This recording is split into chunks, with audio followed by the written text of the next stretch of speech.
Okay, thank you, everyone. We are here for our 9 p.m. briefing with regards to the winter storm that has unfortunately hit us with a vengeance in the South Towns. I'm Erie County Executive Mark Polenkars. We are joined by, and you'll hear from Sheriff John Garcia, as well as we're joined by Under Sheriff William Cooley.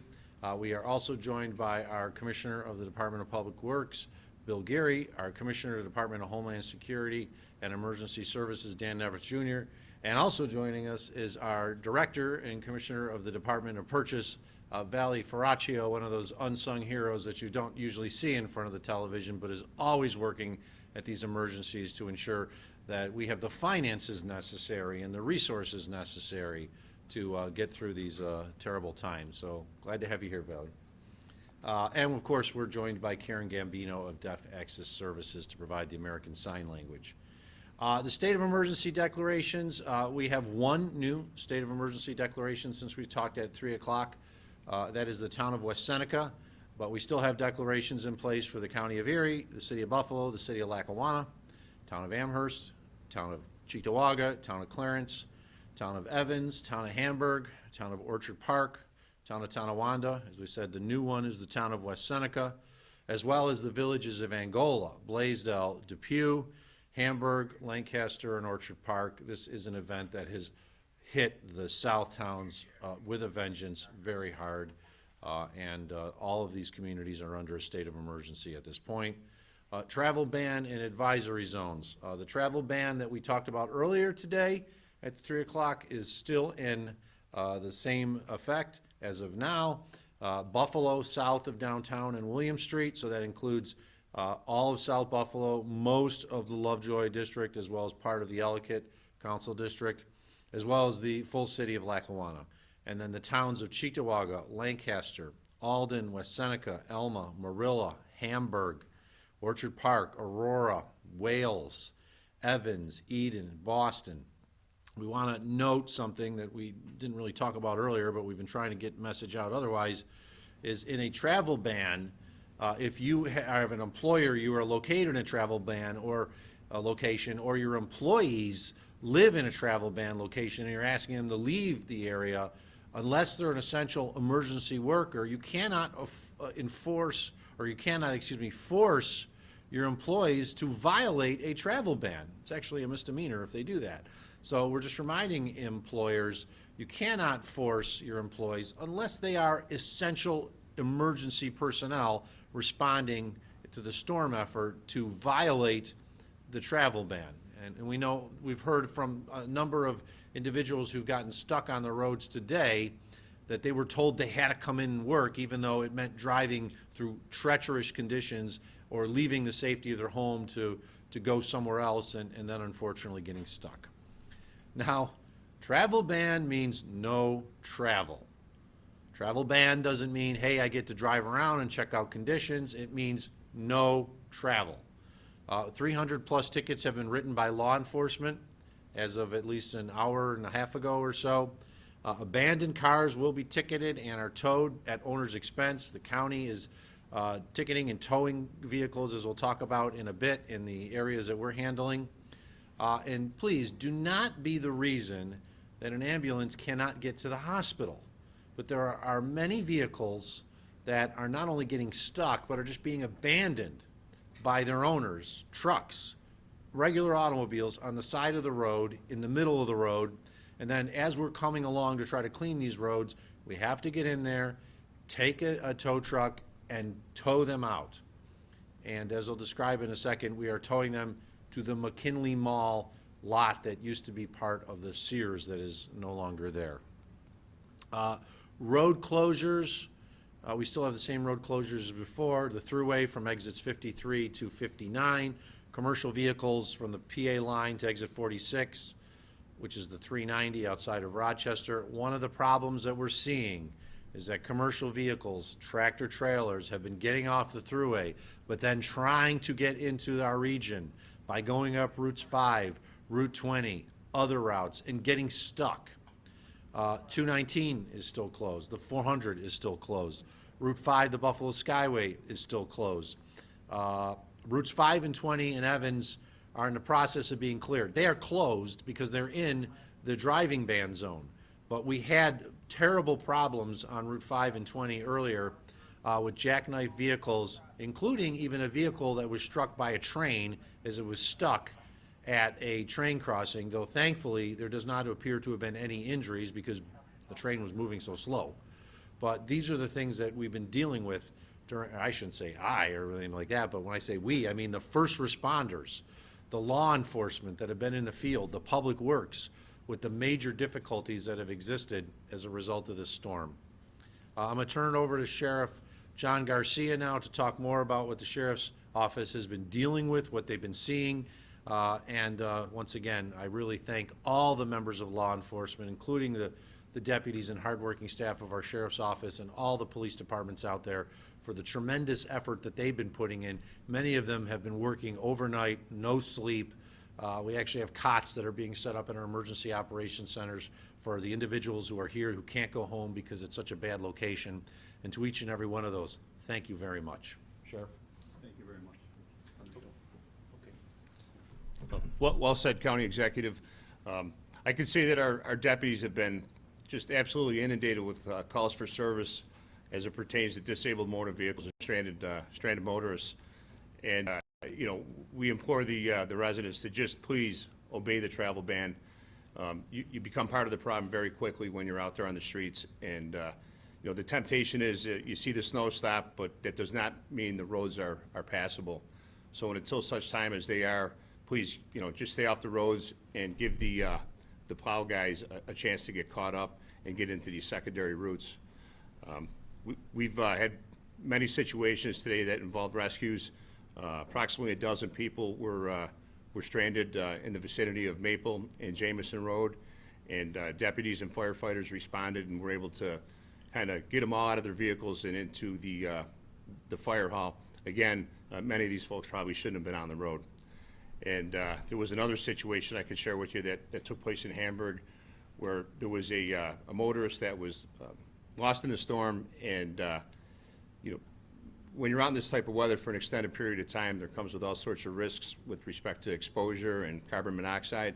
So these are all things that can happen very quickly. And in this particular situation, we did some work to locate this individual's cell phone, and an off-duty Hamburg cop did a very nice job in locating him, and I'm happy to report he's recovering well at the hospital. So, you know, I guess the takeaway is please stay off the roads.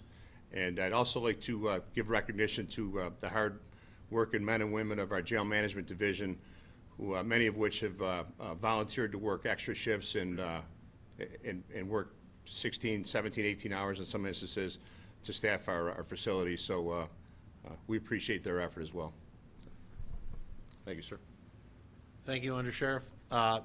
Department of Public Works. The Department of Public Works has all its equipment out. We have been assisting municipalities outside basically of the city of Buffalo. The city of Buffalo has been getting assistance from New York State. We've been assisting outside the city of Buffalo. Erie County has hired private contractors to bring 40 high lifts and 20 other large trucks and vehicles to help dig out the south towns.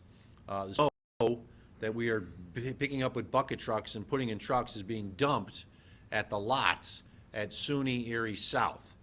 So they were able to clear part of the lots at SUNY Erie South so they could come in and dump the excess snow that is being collected on streets, and then unfortunately we have to take it somewhere, so it's being put on the extra lots at SUNY Erie South. Erie County contractors have cleared the former Sears lot at the McKinley Mall as a parking area for tractor trailers and towed vehicles. You may wonder, why did we plow a vacant lot? Well, we had to plow the vacant lot because we had to take these tractor trailers and these abandoned vehicles somewhere. So the contractors cleared that out, and now as the tow truck companies are moving these vehicles, or the tractor trailer drivers are driving them, they're being told they have to go there. They can't continue onwards. So if a tractor trailer driver has their vehicle, they have to drive to the Sears lot at the McKinley Mall, and if it's a towed vehicle, it's being towed there for future pickup. I'm going to turn it over to our Commissioner of Public Works, Bill Gary, to talk a little bit more about this effort, and truthfully, what is a tremendous effort by not only his team, but the rest of the staff to ensure that we get through this as quickly as possible. Commissioner? Thank you, County Executive. As the County Executive stated, our crews for the last 21 hours straight, especially in the hardest hit area from Lackawanna South over to Orchard Park, West Seneca, Evans, Hamburg, that they're continuing to dig out, and in some cases we're going to be far surpassed 5 feet of snow, and that's in a 21-hour period of time. So that's a remarkable amount of time. They've done everything they can to keep roads open, and it's not just Erie County, it's municipals, it's New York State DOT. Everybody's been working together in tandem. We probably could have been a little bit more successful in our efforts had it not been for a lot of tractor trailers and other vehicles that turn the roads into parking lots, and trying to navigate a tandem dump truck with a 12-foot wide plow hanging off the front end of that in a slalom course is not easy. So they're the consummate professionals out there doing that work. And it's just great work that they've been doing. We're not done by any means. We've, as of 15 minutes ago, started to see the snow flurries finally let up in that area. It's the first break since probably early yesterday afternoon. The crews, the contractors, everybody's going to be working together. We're going to be hauling quite a bit of snow. We've already started in the city of Lackawanna, as the city from the South Buffalo area has been somewhat clear. There's streets. It's going to take little by little, though. Each dump truck, high lift, is going to be going down, and we'll be hauling that, like the county executive said, probably a huge mountain of snow at ECC South by the time we get to it. But we're going to be going across state highways, local highways. We have a plow down type theory out there. So even our high lifts, we may be clearing roads that aren't county roads, and you may be hearing trucks through the middle of the night. We really want to get this area back up to normal, and no one wants to be out there any longer than they have to. So the expected duration, at least right now, we're going to reevaluate Sunday morning, but we'll be digging out around the clock, and we'll add on more assets if needed. Tow trucks, if that's becoming a pretty big tool, sometimes more important than a plow. Those vehicles will be towed, and the owners will be probably paying a nice tow bill to come get their stranded vehicle that they abandoned. With that, turn it back over. Thank you, Commissioner. One of the things that we talked about earlier is that really it's a yeoman effort by the Department of Public Works, not only in Erie County, but all of them, the Department of Transportation from the state and the local governments, to keep open these main arterial roads. Now, when I say that, it doesn't mean that if it's a 4-lane road that all 4 lanes are open. There may be 1 lane north, 1 lane south. It's not for you to drive on. It's for our emergency personnel to get to other parts. If an ambulance has to respond to a call and it needs to go, let's say, from the Southtowns to Mercy Hospital, it has to find a way there. So we've tried to keep open Abbott Road. We've tried to keep open all these main roads. It hasn't been easy. 8 years ago, almost every one of those roads was inundated to the point where none of them were passable. We have made it so they're passable for emergency personnel, but that doesn't mean that they are there for you to drive on them, because it is not in that type of condition. So once again, thank you to all the members of the Departments of Public Works and Transportation who've worked countless, well, we can count the hours. It's basically been almost a full day since this snow started. Emergency warming shelters. There are emergency warming shelters. I want to thank you to the towns of Hamburg and Evans, as well as the Red Cross, for opening the following emergency shelters and warming centers: the Hamburg Senior Center on Southwestern Boulevard, the Big Tree Fire Hall on Tree Road in Hamburg, the Evans Center Fire Hall on Erie Road, and a Cannelation Center on George Urban Boulevard in Cheektowaga. I'm going to ask our Commissioner of Homeland Security and Emergency Services, Dan Neverett, to come up, just talk a little bit more about the effort that's being put in by our partners in the emergency services field. I just wanted to reiterate a couple of tales from the road. We coordinate things here, not only with our first response community, but also with the utilities. Story today, we had not once but twice where the utilities contacted us where they needed to get from point A to point B. They couldn't do it, though, because the roads were blocked, because there were vehicles and tractor trailers that were there. It delayed restoring utilities, in this particular case electric, to an entire neighborhood by about 2.5 to 3 hours, because a simple little switch flip couldn't be done because they couldn't get access to that. That's tale number one. We have resources here for potential structural collapses, as well as backup relief crews for volunteer fire departments. We tried sending several of those crews out about an hour and a half, 2 hours ago. They had to turn around because they couldn't get through because the roads were blocked by people that were not supposed to be out on the roads. So if you don't think this has a trickle-down impact on you, by you being out and driving around needlessly. It does. So we're trying to work our way through that. And one final tale from the road. When I was coming back into the Emergency Operations Center tonight, areas where there are no vehicles that are abandoned, where there are no tractor trailers that are stuck, where there was significant snow today, is down almost to dry pavement from about West Seneca all the way into Cheektowaga. So if you don't think it makes a difference to stay off the roads, give it a second thought. Thank you, Commissioner, and well said. The latest update from the National Service that we Weather Service that we received as of 7:30 offers some glimmer of hope for our friends in the South Towns, because the snow ban has moved south. So some of the areas that were receiving snow all day, like Lackawanna, Hamburg, West Seneca, they're actually seeing no snow right now. It's moved further south. And it is expected that it will once again move north around 11 p.m. So it's going to pass through that region and continue north. So it'll enter the city of Buffalo, and the northern part of Erie County, which really didn't receive much of any snow, should see snow in the overnight hours. So this is a glimmer of hope for our friends in the South Towns who've been dealing with constant snow over and over and over. And this snow, we're actually very glad to see. If it's not stopping, it's moving out of the area. So it is going to pass back through the region, but it's going to move north according to the estimate from the Weather Service, to the point in Saturday it will actually be also in Niagara County. And I want to thank our fellow counties in Western New York who've sent assistance and offered help. Thank you very much. So this is the latest from the National Weather Service as of 7:30, and it does give us some hope that the next 24 hours will be much better, even though we know that snow is still going to end up falling at various times in the region.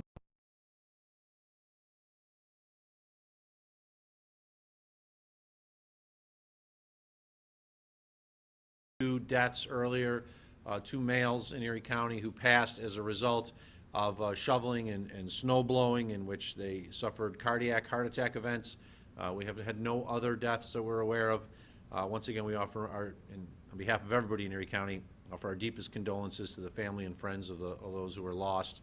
And you don't need to shovel, especially now. Wait. Try to, if you know you have a cardiac issue, if you have a heart issue, high blood pressure, don't go out there. This snow is very heavy, very wet, and it's getting colder out now too. So please, shovel smart.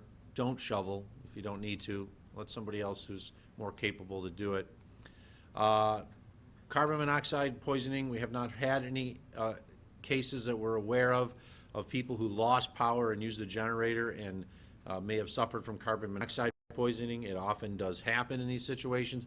Earlier today, we had more than 7,000 customers in the Orchard Park area that had lost power. There were still some customers in the town of Boston, town of Hamburg, Orchard Park area had lost power. If you use a generator to heat your home, to energize it after losing power, that generator has to be outside more than 20 feet from a window or a door. You don't want it inside a garage. You don't want it inside, of course. You don't want it right next to the house. It's got to be 20 feet away. You don't want the carbon monoxide coming into the house and killing you because you won't know it's happening. It's odorless. We also talk about this, and it really matters because of the size of the snowfall, 5.5 feet recorded by a trained spotter from the Weather Service in Orchard Park, as well as 4 feet plus in other areas. Your furnace outlets, your furnace vents, especially the new furnaces that don't go through the chimney stack that are along the side. If you can see this little picture on the screen, it sort of says the furnace vent is saying, if I can't breathe, your furnace isn't safe. You need to ensure that your furnace vent on the side of your house, especially for these high efficiency furnaces, is clear. The same thing can go for a dryer vent. If you have a dryer vent on the side of your house and you're running your dryer, it's a gas dryer. Where do you think that gas is going? There's a portion of it that's not being burned, and it's going to go out with the vent. So you got to clear your dryer vent, clear your furnace vent. So we haven't heard of any incidences so far. I'm looking back, and I think everyone's saying yes. We haven't heard of any incidents so far, so let's keep that up. If you are one of these areas that has a lot of snow, make sure your furnace vent, your dryer vent is clear. Then finally, a neighbor check. If you have seniors, please check on them. We know that some of them have been cooped up but please check on them, make certain that they have what they need. If a senior needs prescriptions, they have certain issues, and they're at risk of health issue, you should call 911. We hope that every senior has at least 2 weeks of prescriptions on hand, but if you are in a health situation that is an emergency, please call 911. If it's just an issue where your senior may be next door, needs some food, give them some of your food. Help them out in this time of need. We are getting through it. It is not the easiest thing to do. I once again commend and thank all of the first responders, law enforcement, public works, you name it, that have been out, volunteers from the Red Cross and other areas that have basically been putting themselves in a very, very treacherous situation to get our community through this. And on behalf of myself and the people in Erie County, thank you, because you're making a difference. It could be much worse. And it is showing, because I think we're starting that recovery. It's going to take some time. We're not going to be able to open up every neighborhood in 24 hours. There are places that are still going to probably have some time before the bucket trucks come and clear out their streets. But please, please understand we're working as hard as we can in very difficult circumstances. With that, I'll entertain any questions if there are any. Any traffic accident fatalities you can speak about? The question was, are there any traffic accident fatalities we can talk about? I'm not aware of any. No, sir.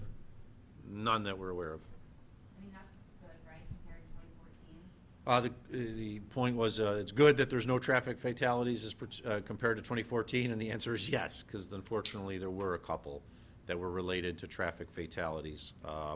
And we think one of the reasons is, even though we have been dealing with issues associated with people on the roads, the vast majority of the public has stayed home, has listened to the driving ban, travel ban order, and I want to thank the members of the public for doing that. You put yourself at risk of not only getting stuck, but getting in an accident or being hit. I mean, earlier today there was a car that got stuck that it was hit by a train. Thankfully, the train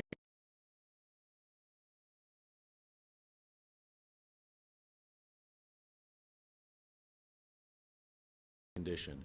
So to the members of the public who've been hunkered down, staying home, thank you. You're making a difference just by staying at home and not being on the streets.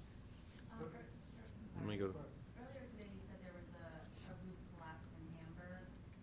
Do you have an update on that building? Are there any other structural compromises? The question is, earlier today I announced a roof collapse in Hamburg. Do we have any more information? An individual was rescued, thankfully without any real harm. It was a Cape Cod style house is what I was told. We have not heard of any other roof collapses. I do know that New York State has a tactical team that was brought in to assist in those situations where collapses of roofs are possible. But as of right now, I have not heard of any other roof collapses. No, no one else has either. Is Ben? the wetness and the weight of the snow hampering the removal efforts at this point? The question is the wetness and the weight of the snow hampering removal efforts? Yes, but I'll turn it over to others. Bill? Yeah, the snow is very, very heavy, especially when it's 5 feet or 4 feet at a time. The other problem is underneath the snowpack, it's pretty much a sheet of ice. So going in, trying to get the leverage to lift all that heavy, wet snow, some of the machines that we're using, the tires, it's a lot slower of a process because they're not getting much traction underneath it. The amount of equipment that you have, has it been sufficient, or are you looking for more equipment still? Right now, that's a great question. It's the amount of equipment we have sufficient. For all the needs that have come in, we've answered what the municipalities are doing. There's always a need for more equipment.